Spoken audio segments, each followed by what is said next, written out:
ಮಧ್ಯಪ್ರದೇಶದಲ್ಲಿ ಮಳೆರಾಯ ಅಬ್ಬರಿಸಿ ಬೊಬ್ಬಿರಿತಾ ಇದ್ದಾನೆ. ರಾತ್ರಿಯಿಡೀ ಸುರಿದ ಮಹಾಮಳೆಗೆ ಮಂದಾಕಿನಿ ನದಿ ಉಕ್ಕಿ ಹರಿತಾ ಇದೆ. ಸತ್ನಾ ಜಿಲ್ಲೆಯ ಚಿತ್ರಕೂಟ ಪ್ರವಾಹ ಪರಿಸ್ಥಿತಿ ನಿರ್ಮಾಣವಾಗಿದೆ. ಚಿತ್ರಕೂಟದಲ್ಲಿ ರಸ್ತೆಗಳೆಲ್ಲ ಹೊಳೆಗಳಂತಾಗಿದೆ. ಮನೆಯೂ ಕೂಡ ಜಲಾವೃತವಾಗಿದೆ. ಮಧ್ಯಪ್ರದೇಶದ ಸತ್ನಾ ಜಿಲ್ಲೆಯ ಚಿತ್ರಕೂಟದಲ್ಲಿ ಪ್ರವಾಹ ಪರಿಸ್ಥಿತಿ ಉಂಟಾಗಿದೆ. ಮನೆಗಳಿಗೆ ಮಳೆ ನೀರು ನುಗ್ಗಿದ್ದು ಜನರ ಬದುಕು ಬೀದಿಗೆ ಬಿದ್ದಿದೆ. ಉಳಿದು ಬಳಿದಂತ ಸಾಮಾನುಗಳೊಂದಿಗೆ ನಿವಾಸಿಗಳು ಮನೆ ತೊರೆಯುತ್ತಾ ಇದ್ದಾರೆ. ನಾಡ ದೋಣಿಯಲ್ಲಿ ಮಹಿಳೆಯರು ಮಕ್ಕಳನ್ನ ಸ್ಥಳಾಂತರ ಮಾಡಲಾಗ್ತಾ ಇದೆ. ಮಧ್ಯಪ್ರದೇಶದಲ್ಲಿ ಮಂದಾಕಿನಿ ನದಿ ಪ್ರವಾಹಕ್ಕೆ ಚಿತ್ರಕೂಟ ಪ್ರದೇಶ ಮುಳುಗಡೆಯಾಗಿದೆ. ಅಂಗಡಿಗಳು ಜಲಾವೃತವಾಗಿದ್ದು ವ್ಯಾಪಾರಿಗಳು ಕಂಗಾಲಾಗಿದ್ದಾರೆ. ಇದರಿಂದ ಅಂಗಡಿಯಲ್ಲಿದ್ದ ವಸ್ತುಗಳನ್ನು ಟ್ರ್ಯಾಕ್ಟರ್ ಮೂಲಕವಾಗಿ ಸುರಕ್ಷಿತ ಸ್ಥಳಕ್ಕೆ ಸ್ಥಳಾಂತರ ಮಾಡಲಾಯಿತು. ಮಂಡಿಯುದ್ದದ ನೀರಲ್ಲೇ ಕಾರ್ಮಿಕರು ವಸ್ತುಗಳನ್ನು ಶಿಫ್ಟ್ ಮಾಡಿದರು. ಮಧ್ಯಪ್ರದೇಶದಲ್ಲಿ ಮಹಾಮಳೆ ಸಾಲು ಸಾಲು ಅವಾಂತರಗಳನ್ನು ಸೃಷ್ಟಿಸಿದೆ. ಭೋಪಾಲ್ನ ಸಿದ್ದಿನಗರದ 19ನೇ ವಾರ್ಡ್ನಲ್ಲಿ ಮಳೆ ನೀರು ಮನೆಗಳಿಗೆ ನುಗ್ಗಿದೆ.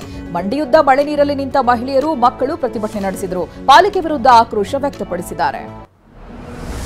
ಉತ್ತರ ಪ್ರದೇಶದ ಕಾನ್ಪುರದಲ್ಲಿ ಮಳೆ ಅಬ್ಬರ ಜೋರಾಗಿದೆ. ಮಳೆ ನೀರಿನಿಂದ ಕಾನ್ಪುರ ರಸ್ತೆಗಳಲ್ಲಿ 3-4 ಅಡಿಗಳಷ್ಟು ನೀರು ನಿಂತಿದೆ. ಇದರಿಂದ ಬೈಕ್ ಸವಾರರು ಸಂಚರಿಸುವುದಕ್ಕೆ ಪರದಾಡಿದ್ರು. ಕೆಲ ಬೈಕ್ಗಳು ಕೈಕೊಟ್ಟಿದ್ದು ಸವಾರರು ತಳ್ಳಿಕೊಂಡೇ ಹೋಗಿದ್ದಾರೆ.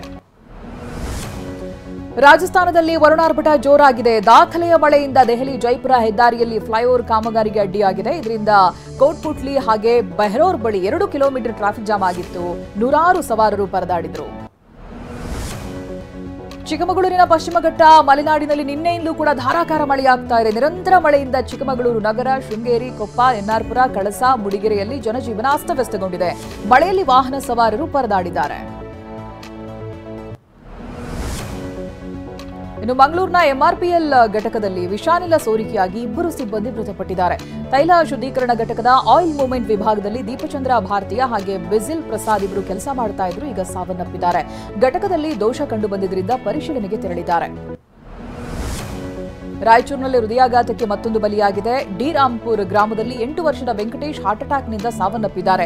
ಜಮೀನಿನಲ್ಲಿ ಕೆಲಸ ಮಾಡುವಾಗ ಎದೆನೋವು ಕಾಣಿಸಿಕೊಂಡಿದೆ. ತಕ್ಷಣವೇ ಆಸ್ಪತ್ರೆಗೆ ಅವ್ರನ್ನ ಕರ್ಕೊಂಡು ಹೋಗಲಾಗಿದೆ. ಆದರೆ ಮಾರ್ಗ ಮಧ್ಯೆನೇ ವೆಂಕಟೇಶ್ ಪ್ರಾಣಪಕ್ಷಿ ಹಾರಿ ಹೋಗಿದೆ.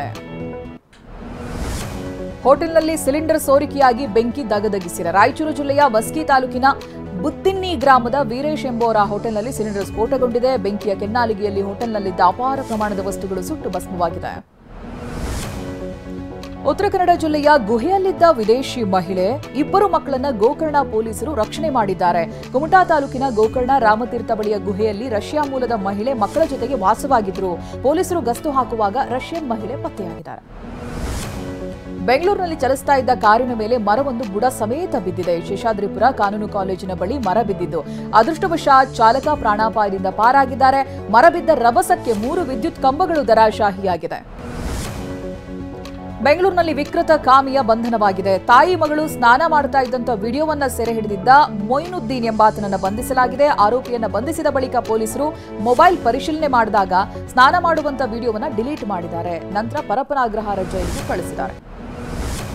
ಬೆಂಗಳೂರು ಹೊರವಲಯದಲ್ಲಿರುವ ಬನ್ನೇರುಘಟ್ಟ ಜೈವಿಕ ಉದ್ಯಾನವನ ಟಿಕೆಟ್ ದರವನ್ನು ಏರಿಸುವುದಕ್ಕೆ ಸರ್ಕಾರ ಮುಂದಾಗಿದೆ. ಆಗಸ್ಟ್ 1ರಿಂದ 20% ದರ ಏರಿಕೆ ಆಗುತ್ತೆ. ಸಫಾರಿ ಕಾಂಬೋ ಪ್ಯಾಕ್ ದರ ಕೂಡ ಹೆಚ್ಚಳವಾಗ್ತಾ ಇದೆ. ಹಾಗೆಯೇ ಉದ್ಯಾನವನದ ಕಾರ್ಯನಿರ್ವಾಹಕ ನಿರ್ದೇಶಕ ಈ ಬಗ್ಗೆ ಮಾಹಿತಿಯನ್ನು ಕೊಟ್ಟಿದ್ದಾರೆ.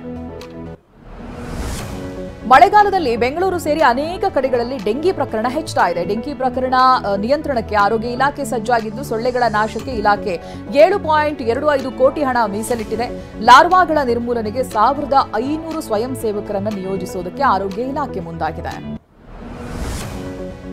ಪ್ರಯಾಣಿಕರು ಕಳೆದುಕೊಂಡಿದ್ದ ಚಿನ್ನದ ಸರ ವಾಪಸ್ ನೀಡಿ ಸಾರಿಗೆ ಬಸ್ ಸಿಬ್ಬಂದಿ ಪ್ರಾಮಾಣಿಕತೆ ಮೆರೆದಿದ್ದಾರೆ. ಬಾಗಲಕೋಟೆಯ ಇಳಕಲ್ನಿಂದ ಹೊರಟಂತ ಬಸ್ನಲ್ಲಿ ಸುವರ್ಣ ಪ್ರಯಾಣಿಸ್ತಾ ಇದ್ರು. ಆದರೆ ಬಸ್ ಇಳಿಯುವಾಗ 5 ಗ್ರಾಂ ಚಿನ್ನದ ಸರ ಇರಲಿಲ್ಲ. ಕೊನೆಗೆ ಸಿಬ್ಬಂದಿನೇ ಚಿನ್ನದ ಸರವನ್ನ ಹುಡುಕಿ ವಾಪಸ್ ಕೊಟ್ಟಿದ್ದಾರೆ. ದೇಶಾದ್ಯಂತ ಇಂದು 16ನೇ ರೋಜ್ಗಾರ್ ಮೇಳ ನಡೀತಾ ಇದೆ. ವಿಡಿಯೋ ಕಾನ್ಫರೆನ್ಸ್ ಮೂಲಕವಾಗಿ ಕಾರ್ಯಕ್ರಮದಲ್ಲಿ ಪ್ರಧಾನಿ ಕೂಡ ಭಾಗಿಯಾಗಿದ್ದಾರೆ. ಸುಮಾರು 51,000 ಯುವಕರಿಗೆ ನೇಮಕಾತಿ ಪತ್ರ ವಿತರಣೆ ಮಾಡಿದ್ದಾರೆ.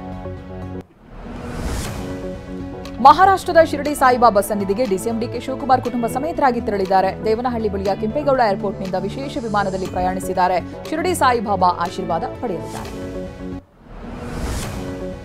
ಹ್ಯಾಟ್ರಿಕ್ ಹೀರೋ ಶಿವರಾಜ್ ಕುಮಾರ್ 63ನೇ ಹುಟ್ಟುಹಬ್ಬವನ್ನು ಆಚರಿಸಿಕೊಳ್ಳುತ್ತಾ ಇದ್ದಾರೆ. ಶಿವಣ್ಣನ ಬರ್ತ್ಡೇಗೆ ಡಿಸಿಎಂ ಡಿಕೆ ಶಿವಕುಮಾರ್ ಶುಭಾಶಯ ಕೋರಿದ್ದಾರೆ. ಟ್ವೀಟ್ ಮಾಡಿರುವಂತಹ ಡಿಕೆ ಗಂಧದ ಗುಡಿಯ ಕುಡಿಗೆ ಆರೋಗ್ಯ ಭಾಗ್ಯ ಕರುಣಿಸಲಿ ಅಂತ ಹಾರೈಸ್ತೀನಿ ಅಂತ ಬರೆದುಕೊಂಡಿದ್ದಾರೆ.